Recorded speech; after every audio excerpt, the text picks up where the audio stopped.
So I'm going to talk about databases that you can basically download or purchase and do your research.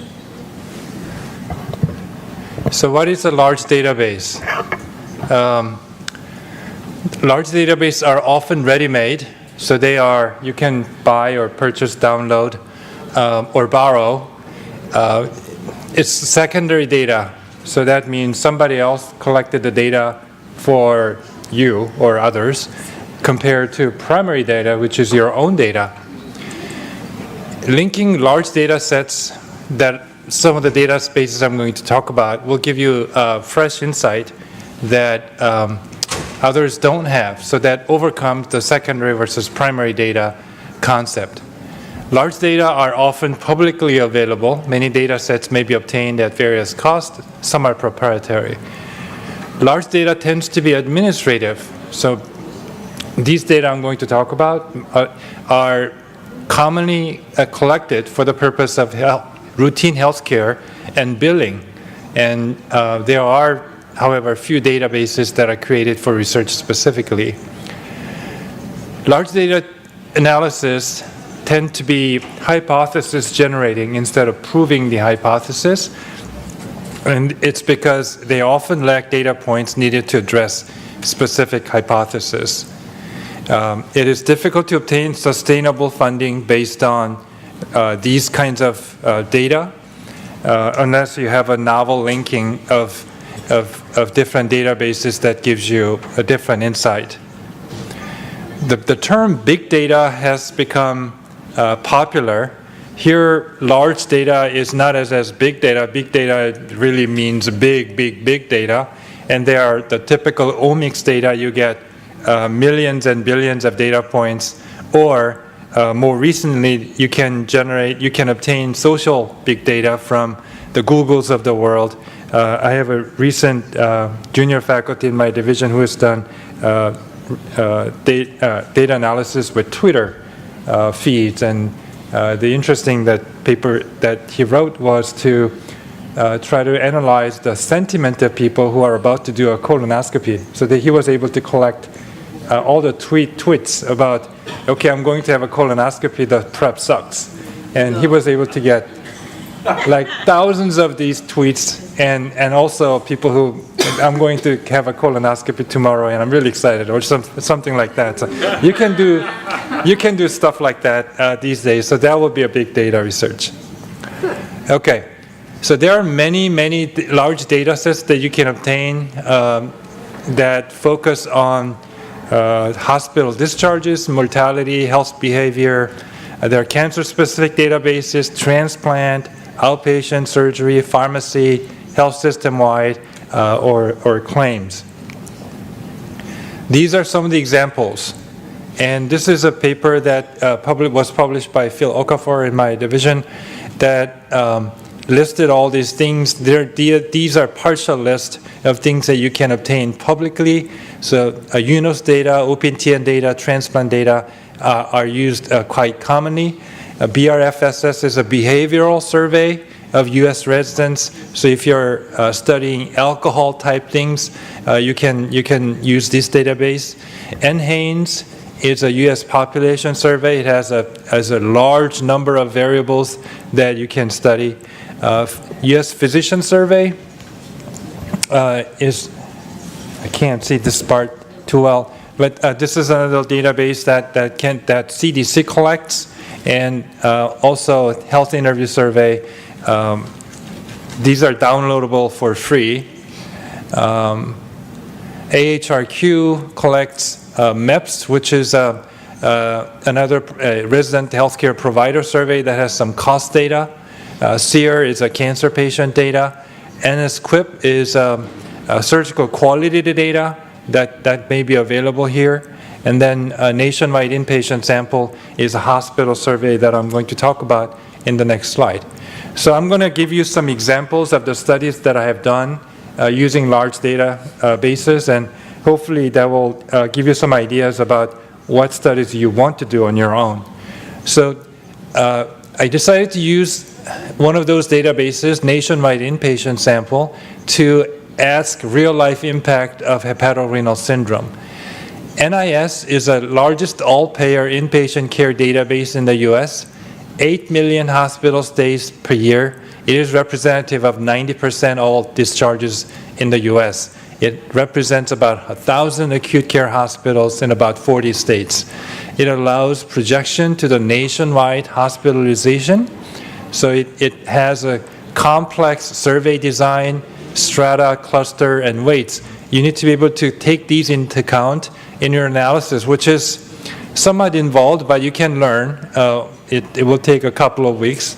It has many data elements, demographics, 15 fields of diagnosis and 15 fields of procedures in hospital. That's length of stay, charges, patient disposition, things like that. So there's the outcome data that I'm going to talk about. So for this specific question of hepatorenal syndrome, we looked for cirrhosis discharges, and we found 551,000 cirrhosis discharges based on these diagnoses: cirrhosis, portal hypertension, hepatorenal, coma, varices, and so forth. So out of those 500,000 discharges, 23,000 had hepatorenal syndrome diagnosis. 28,000 hospitalizations had hemodialysis code. Okay? And the overlap was 4,700. 20% of hepatorenal syndrome got dialyzed. 17% of hemodialysis was for hepatorenal syndrome. So this is sort of the gut check in your thinking. Out of cirrhotic patients who had hemodialysis, this data says 17% had hepatorenal syndrome. Does that sound true? Or does that sound low? That kind of a thing we can't really answer because we don't have the primary data. That's the deficiency of the secondary data set. The reverse I'm okay with. Hepatorenal syndrome patients, 20% got dialyzed. So that's the kind of thing that you need to check every step of the way as you do the analysis. So this is what we found. In-hospital fatality, if you compare hepatorenal syndrome patients versus who didn't have hepatorenal syndrome, the bars are taller here. So hospital mortality was higher if you have hepatorenal syndrome. Among patients with these categories, people without hepatorenal syndrome, if you were on dialysis, your mortality was 3 times as high. If you have hepatorenal syndrome, being on dialysis doesn't seem to matter that much. Transfer to nursing home was significantly higher for hepatorenal syndrome patients versus not. That makes sense. And if you're on dialysis, if you don't have hepatorenal syndrome, you're higher. But if once you are HRS, dialysis doesn't seem to factor that. Is it interesting? It's moderately interesting, but it's something you can publish. Length of stay. Hepatorenal syndrome lengthened the stay. Dialysis, if you're in dialysis, you're twice as likely. Hospitalization charges, people get excited about numbers like this. If you have hepatorenal syndrome and have hemodialysis, you're going to be incurring $2,000 per hospitalization. That's pretty significant compared to people who did not have hepatorenal syndrome and who did not have hemodialysis, $42,000. So it's a significant impact. So that's something you can publish. So that's what the sort of a lukewarm signal that I'm sending you about this project is. It's not earth-shaking, but it can generate your hypothesis. You can look at specific aspect of this data and this. Why is this? Why is that? Can we prove this? Can we prove that? So this gives you some interesting ideas, but it may not necessarily give you the firm answer that you may be looking for. So that's the pros and cons of database research. Pros, it's available, it's generalizable. It is, but it only gives you preliminary data, but it does give you preliminary data. It gives you hypothesis. Cons, the availability of variables are limited. You can't really go back and collect more data. Accuracy and validity may be questionable. So a lot of these data are driven by the diagnostic codes, and it is, I don't know if you deal with hospital coders where they put in diagnosis codes. they may not necessarily be that correct. So you are at the mercy of those people who put in diagnosis codes. You need to have certain statistical expertise to dissect those data. And again, it's only hypothesis generating. So you need to be aware of these pros and cons.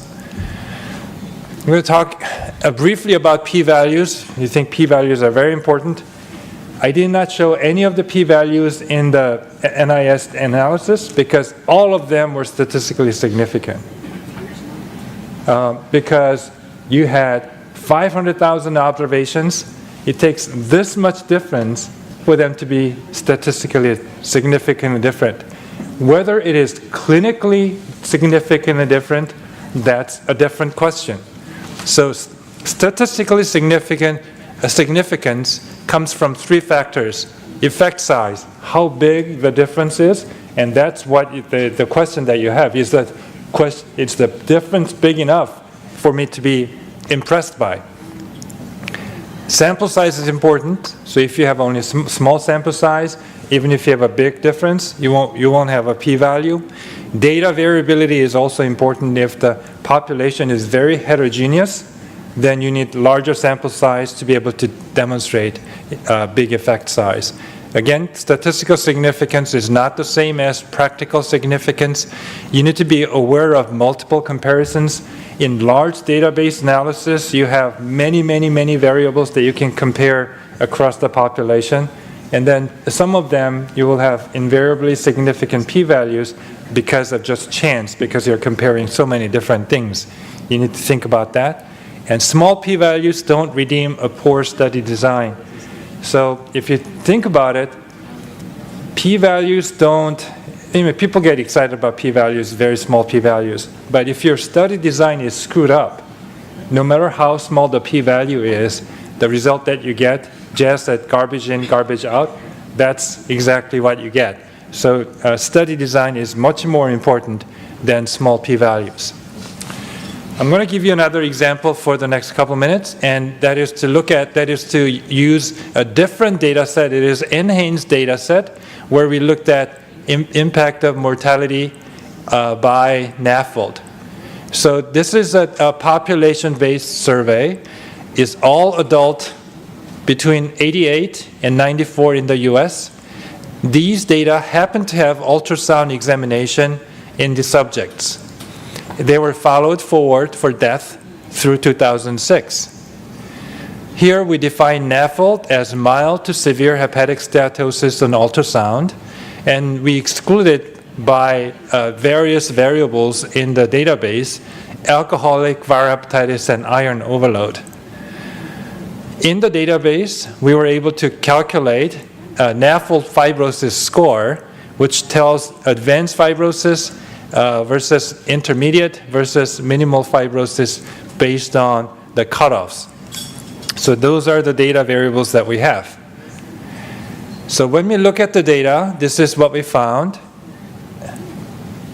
34% of the US population, which projected to 44 million American adults, have NAFLD. And out of those 34%, 23% had low probability of advanced fibrosis. 1% had high probability of fibrosis, meaning close to 2 million people in the US have high probability of advanced fibrosis, which is a large number. So then what we were able to do is to look at their mortality. So 15-year Kaplan-Meier survival of the entire population was 84%. And people who died, 9.5% were cardiovascular, 5% were malignancy. Liver mortality was only 0.4%. So we used Cox regression analysis to analyze the impact of NAFLD on mortality. So when NAFLD was considered as a predictor of mortality over 15 years, only the hazard ratio was 0.97. That meant 1 is no effect, and smaller numbers than 1 means it had negative effect, meaning that it was more of a protective. So this was going in the wrong direction. And if you look at the 95% confidence interval, for those who don't know, if that confidence interval contains 1 in the middle, that's not significant. You know this, right? So this was not significant in the wrong direction. And if you look across the causes, there's nothing significant. So conclusion, having fat in the liver had absolutely no impact on mortality in this database over 15 years of follow-up. Okay? So we were discouraged. We wanted to see something positive, some significant p-values. So then we looked at NAFLD with advanced fibrosis by calculating NAFLD fibrosis score. Here the story is a bit different. So having NAFLD with advanced fibrosis was associated with 1.8 times increased risk of death from all causes. Okay, so that's something significant to report. So we were pleased. Then we looked at different causes, and what we found was that this was entirely driven by cardiovascular mortality.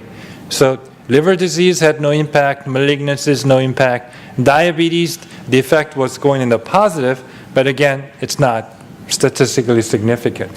So this is not what hepatologists wanted to hear. All of us wanted to say, oh, NAFLD is an important disease with fatty liver and fibrosis. They all die of liver disease. No, it didn't. In the population level, patients who ended up dying with cardiovascular disease. And many of you know this because NAFLD is a manifestation of bad cardiovascular risk factor. So that leads me to talk about a bit of statistics. So there are two aspects in statistics. One is you need to know the theory, right? So knowledge, what test to apply, that's one level. The other level is being able to program software to be able to analyze and produce p-values. So learning software is an important part of being able to do these type of studies. There are different packages that allow these things, SAS, R, some Stata. Reproducing results with point-and-click packages requires organization and record keeping. So there are point-and-click statistical software. The problem with that is that because you don't keep a code of how you did the analysis, you do an analysis, you get a result one day, and you go back the next day, you try to do the same thing, you may not get the same thing because the point-and-click path that you take that day may be different than the other day. So that's not my favorite way of doing analysis. You need to be able to generate a code that you can apply consistently from one day to the next, from one database to the next, and so forth. So that's important. No matter how good you are with this, you need a professional partner to guide you, and that means by statistical partner or mentor, and you need to nurture this relationship. People make a mistake of thinking of statisticians as p-value vendors the day before DDW deadline. Okay? That never works. So you need to establish a relationship with statisticians and work on projects way before whenever your deadline is. And then it needs to be a respected commitment. You need to respect their commitment and time.